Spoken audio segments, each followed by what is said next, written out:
In this video, I'm going to show how to assemble a Dreambox. My mom ordered the Dreambox for her business and I agreed to build it once it came in. So we're going to jump right into it by building the center box. To start with, I'm going to install the wheels, the cams, and the dowels into the center box's base.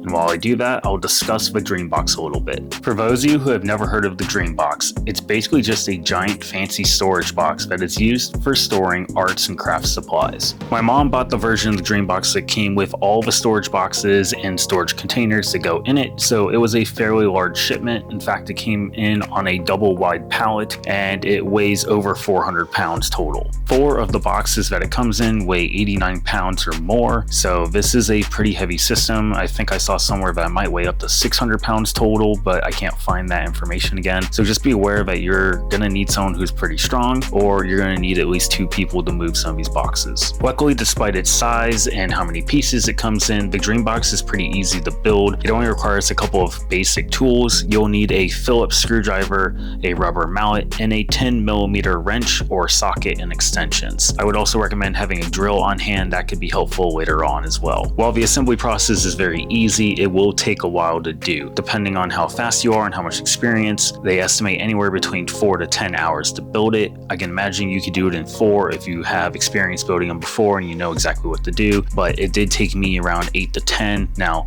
anytime I film a project, it does take me longer to do that project, so I probably could have cut that down to around 6 if I was not filming.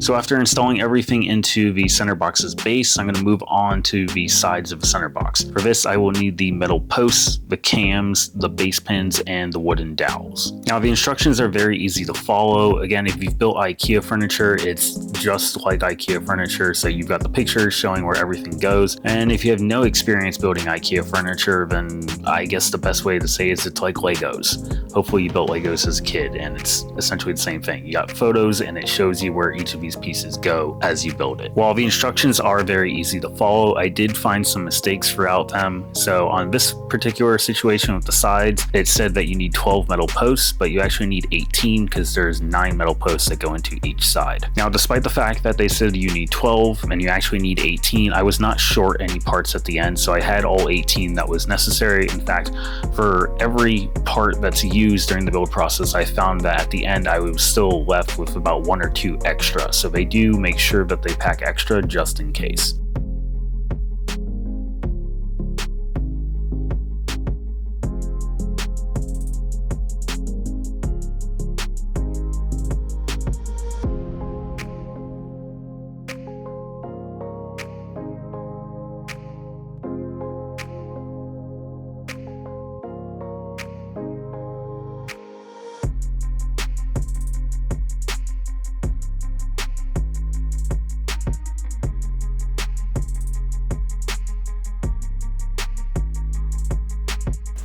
Okay, so I was gonna wait to do everything in voiceover, but I'm only on page 6 of the instructions. I think this is the 3rd issue I found so far in the instructions. So when you go to assemble the base and the side, if you look at your pictures of the base in the instructions, what you'll notice here is this is the bottom of the base, which we are currently looking at. And for orientation wise, what you want to look at here to orientate it properly when you assemble the side is where the locking cams are in reference to the 4 holes on the bottom. Now, if you'll notice, what they want it to do is when you drop it down with this cutout over here on your left, right, they want the locking cams on your right, right? And then the 4 holes are supposed to be all on the right. However, it will not go together like that. So either they drilled the holes wrong on this, which we'll find out if this is important or not, or they did the instructions wrong, because the only way where your locking cams are on the right is if the holes are on the left, right? Because it's also important that it goes together like this, since this is the back of the cabinet and you don't want this unfinished side over here on the front side. Plus, if you flip this over, it's not going to drop in at all. So this is literally the only way it can go together.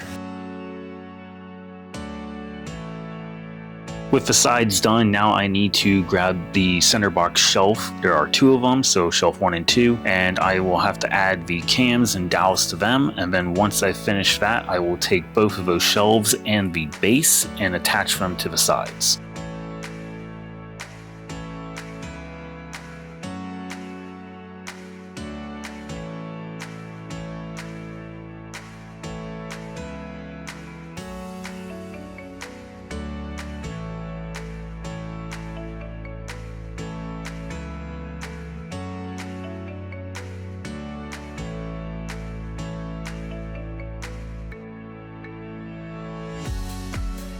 So after attaching the sides and shelves together, you're going to want to get down at the bottom and attach the angle brackets using the Euro screws. I recommend starting this with the Phillips head and getting all 4 of the screws started to begin with, and then switching to the drill just to make it faster. Just keep your torque on your drill to a low setting. I recommend below 10 so that you don't overdo it. Now that the angle brackets are in, I'm going to attach the lid and then add the 3 back pieces to the center box. To install the back pieces, you'll need to use 16 screws to fix them in place, and the instructions, and I will recommend that you use a screwdriver to start them and then finish them off with the drill. However, make sure to keep that torque setting low because again, you are working with particle boards, so if you crank it up too high, you are going to damage the boards.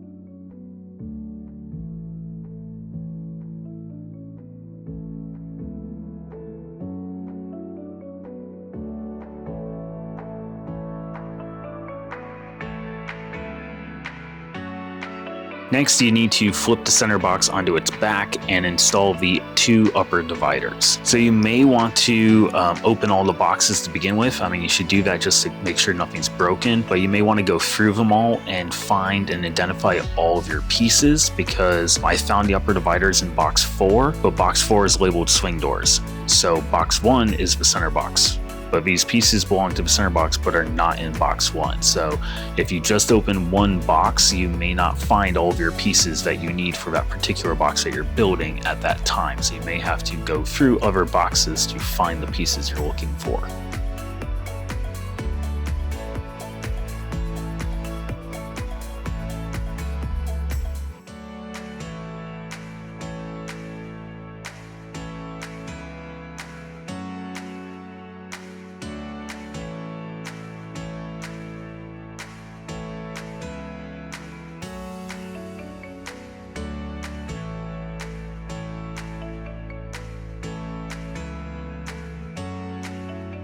This next part is, in my opinion, the hardest part of the assembly process, which is installing the table lifters onto the tabletop and then installing the top into the center box. It is fairly tight as you insert the top into the box, and so you may scratch the sides a little bit as you do this, especially if you don't get the angle just right as you kind of wiggle this thing down into place. So just bear in mind, you really want to do this very carefully, and you absolutely need 2 people to do this. You're not going to be able to do this on your own.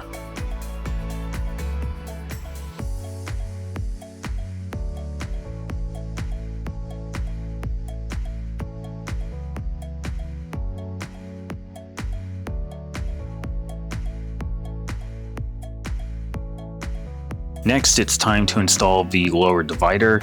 Now, the lower divider can be installed on the left or right side of the box, depending on whichever side you prefer. It's a little unfortunate that they don't provide you with 2 because, all the holes are drilled for 2, so you could have both of them in there, and I'm sure some people would probably prefer that, but they only give you the 1, so you gotta pick.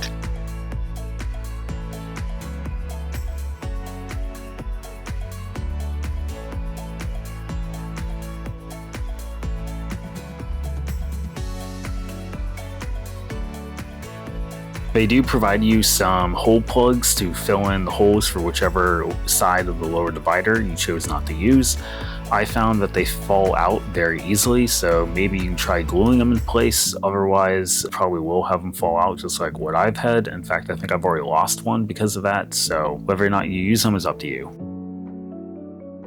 And after the lower divider is installed, it's time to stand the box up, and at this point you will install back screws into the back of the box to fix the lower and upper dividers into place.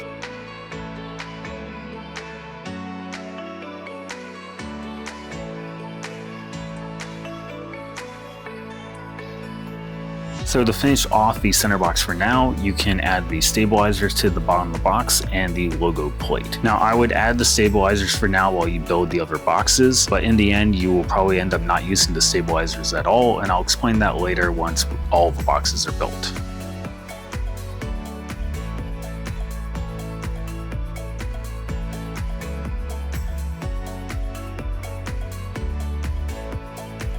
With the center box built, it's time to build the left and right side boxes. To start with, you're going to install the wheels into the base along with the dowels and locking cams.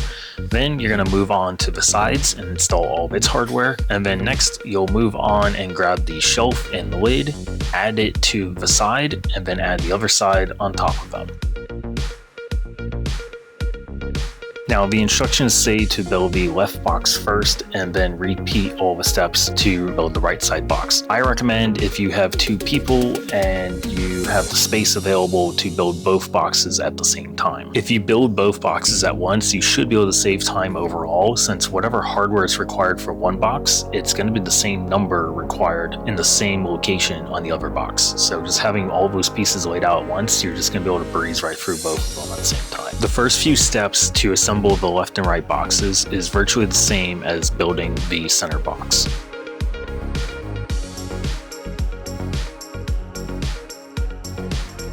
Earlier I mentioned that it took me about 8 hours to build this, and again part of that was because I was filming and that takes a little longer, but this is a pretty lengthy process. Now they do have a pre-built option where they send you the boxes already built and then you attach them, and that could definitely make it faster. They say it takes about 1 to 3 hours to build the whole thing then, but it's going to come in a fairly large box, I'd imagine, like several boxes. The chance of it being damaged during shipping is probably a lot higher, and it does cost considerably more to have it pre-built. I'm going to quickly go over some things I like and dislike about the Dreambox so far. So I do like the fact that when all of your stuff is in there, you can close the doors and you can hide it away by shutting it all off. And I like the fold down table. I think that's a pretty cool feature, especially since if you have like maybe a laptop, or if you put a sewing machine or any sort of craft machine in there, the table folds up and you don't see it at all. Some things I dislike about the Dreambox. First off, I dislike the plastic containers that they provide you, all the plastic totes. I would have expected those to have been like a hard plastic and be very rigid so that you could put things in them and wouldn't have to worry about like how much weight they had, but instead they are a very thin plastic and kind of bendable, and we already had one that was broken or damaged, I should say, when it showed up. The other thing I dislike about the Dreambox, and this is more of a personal preference, is I dislike it's built out of particle board. Now I realize they use particle board because it's lightweight and it's cheap, but I would prefer something this expensive to be built out of actual plywood so that it's stronger and it's not going to fall apart. You know, my experience from having a military background is that anything that's built kind of like the way IKEA furniture is built is that it does not move very well. It does not hold up to moving. It does not hold up in the long run about being taken apart and put back together several times. The connections and the way everything goes together starts to wear out and things start to break. So I'm not particularly impressed with it considering the price. Personally, unless you want to hide away all of your arts and crafts supplies when not in use, I would not buy the Dreambox. So if you don't mind looking at the stuff, then I would save a bunch of money, and if you got the tools and the experience and know-how, I would go to the store, buy some plywood, and build your own essentially built-in shelving to put all of your stuff in, because you'll save a bunch of money by doing that over buying the Dreambox. At this point, you should have a box with all the locking cams secured, holding it together, and you're ready to add the angled brackets using the Euro screws at the bottom of the box, just like on the center box. At this point, things will get a little bit different from the center box. So instead of installing backing pieces, you're going to install a door on the left and right boxes. Once the door is installed on the box, you're going to want to carefully flip the entire box over so that the door is now on the ground and then secured in place by locking the 10 locking cams.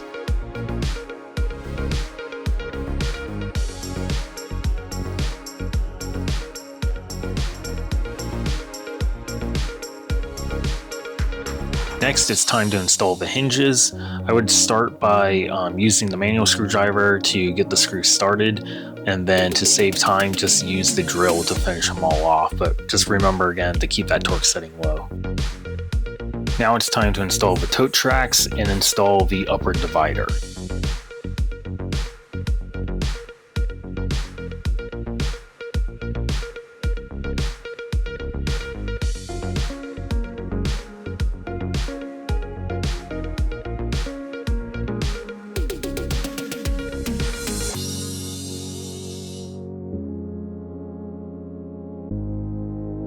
Okay, at this point in the instructions, it tells you to go back and build the right side box, unless you do what I recommend, which is building them both at the same time. If you did build both at the same time, then we're ready to move right on to the next step, which is attaching the left and right boxes to the center box using the hinges.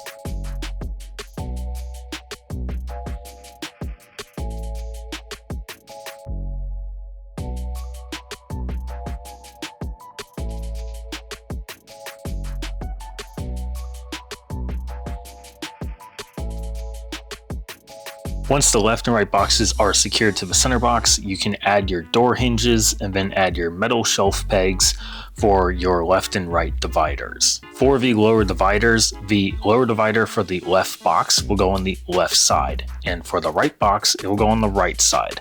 Make sure to install the metal shelf pegs first into the box itself, because it will get a little bit tight if you try to add them afterwards. And I recommend putting the divider into the box first, and once it's ready and basically in position, then add your connecting bolts and slide the divider into place over those connecting bolts. If you put the connecting bolts in first and then try to add the divider, you're going to have a very difficult time getting the divider into place. And lastly, go ahead and add the stabilizers to the bottom of the left and right boxes so that the entire thing doesn't have the possibility of accidentally tipping over while you're building the swing doors. Moving on to the swing doors, my recommendation is to build them both at the same time. To start with, you're going to want to grab the base, the shelf, and the lid. Similar to the other boxes, you're then going to add your hardware to your sides of your swing doors, and then you're going to attach the lid and shelf to these sides. Before you can attach the base though, you need to insert the back panel. And once the back panel is in place, you can then attach the base, securing everything together.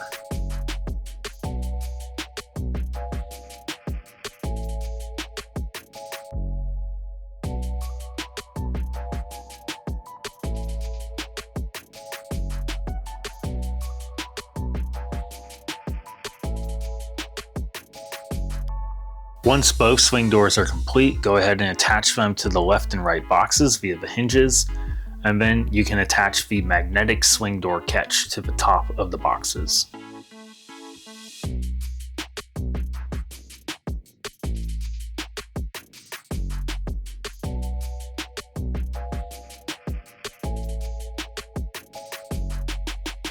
The last step in the swing door installation I actually chose to skip. So step 10 tells you to install the swing door catch onto your left and right boxes, and then put the door magnet on it, and then open the swing door until it aligns with the magnet. At that point, there's no holes drilled for you, so you have to tap your own holes into the banding and attach the magnet to it. Now, I found the magnet was very weak and didn't really attach to the catch very well, so I chose to skip this step entirely. At this point, the Dreambox is ready to be attached to a wall, and they provide all the hardware necessary to do that. The manufacturer recommends that you attach it to the wall, and I recommend that as well. This thing weighs several hundred pounds, and if you start adding more stuff to it, it's going to weigh even more. And if it were to tip and fall on you, you're going to have some serious injuries for sure. Two things to consider before you attach the box to the wall is, one, make sure wherever the box is going to be located along the wall, you have enough space to open both of the doors and the swing doors all the way, and you're not going to hit anything else in the process. Also, if you intend to have anything that runs off electricity, like a sewing machine that's going to go in the box, you're going to want to run that power cord to a outlet, or install like if you need a power strip extension to be able to reach, you're going to want to run that behind the box and through the hole into the box to begin with before you attach it to the wall, because once you do that, you're not going to have a lot of space behind the box, and it may be very difficult to run that power cord up and through. So this next piece I'm going to install is basically like an accessory or an upgrade that not everyone's going to end up buying, but it's called the crown, and it goes on top of the box. Makes it a little more decorative up top, and it also extends out over the top, so that when the entire box is open and you fold down the table, you have two lights that are directly over your fold down table.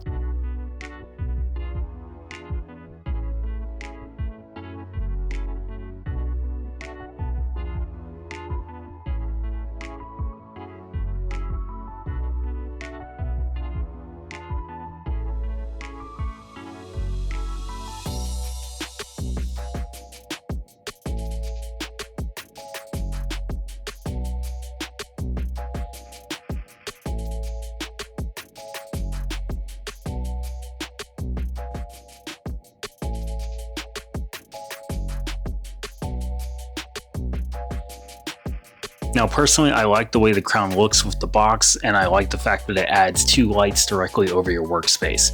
What I dislike is how the lights are installed. Now the lights provided simply use sticky adhesive on the backs of the lights to hold themselves into their respective locations on the crown. Now that would probably be fine if it was the laminate surface, but what it is this exposed particle board. It's not going to hold for very long. Mine are already starting to droop down on the sides. So what's likely going to happen is I'm going to have to come back in a few months and probably use liquid nails to get them to hold in place. At this point, the only thing remaining is to add the adjustable shelves to the center box and to add in all of your various storage containers. Now the instructions do come with like a generic layout to be able to fit all these in, but you can really do it however you want based off of your own needs and what materials you intend to put in there and how much space you need. So as I add all of the various storage pieces to the boxes, I'm going to go ahead and discuss the Dreambox a little bit more and my thoughts on it. So first, let's go back and talk about the stabilizers. I said that you wouldn't need them in the end, and the reason for that is that once the stabilizers are on, the left and right doors are not going to be able to move, so they won't be able to shut. So they're going to be stuck open. Now, if you like how everything looks, if you've got yours super perfectly organized and you love being able to see everything at one time, then maybe you will leave your doors open all the time, and in which case, keep the stabilizers on. If you want to be able to open and close your doors to be able to shut everything away, then you're going to have the stabilizers off. Alright guys, I know this was a pretty long video, so thanks for sticking around to the end. So if you're interested in Dreambox, I hope this helped you out a bit, gave you some insight into it, or helps you build it if you choose to buy one. Personally, I don't think I would buy one for my house. As a DIYer, I'd rather build my own thing. But since my mom bought it for her business, I figured I could do a video on it and provide some more insight in case you were looking to buy one yourself. Overall, it's not difficult to build. It does take some time though, and it will require at least 2 people, and the boxes are pretty heavy, and when you go to move them around, you're definitely going to want 2 people to be able to do that. For most of it, you can get by using 1 person to build everything until you get to the center box, where you will definitely need 2 people to be able to help build that and stand it upright. Hope you guys find this video informative, and I'll see you next time.